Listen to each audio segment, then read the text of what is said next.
Hi everyone. So on the lesson, let's see, on the sessions I watched, were they similar to what I imagined a counseling session to be? Well, the first session, I definitely imagined it to be that way. I noticed that the counselor exhibited warmth, genuineness, a lot of open-ended questions and summarizing and paraphrasing. I also like how the counselor stayed in tune with the client and was able to read certain body language and provide some feedback about that. Overall, that's what I expected. I saw a therapeutic alliance must have been established as the client was able to open up.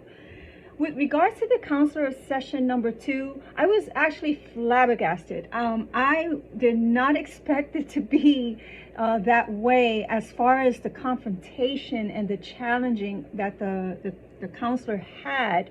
And some of the language that was used felt, for me, judgmental. And so I was thinking about all that, and I was just, I actually had to turn it off, and then I turned it on and watched it a couple of other times because I was irritated with his approach, especially when he said to her that her way of being was contradictory to what she was trying to work on.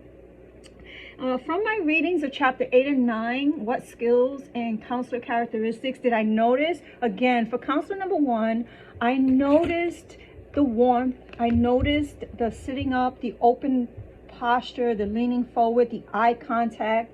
I noticed a lot of CBT and the Rogerian type of approach.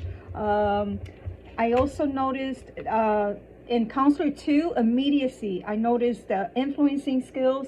I think when I think about the therapeutic orientation, I would say that counselor 2 had the rational emotive behavioral therapy approach. Again, it reminds me of what I read in our textbook in the chapter regarding a brief overview of the approaches to therapy, and it led me to read a book on rational emotive behavioral therapy. And what I learned was that Ellis, he was a great proponent of being confrontational and being directive. He felt that people that were in counseling had irrational beliefs that they needed to have challenged, and so and the counselor was able to do that. So I thought that was interesting.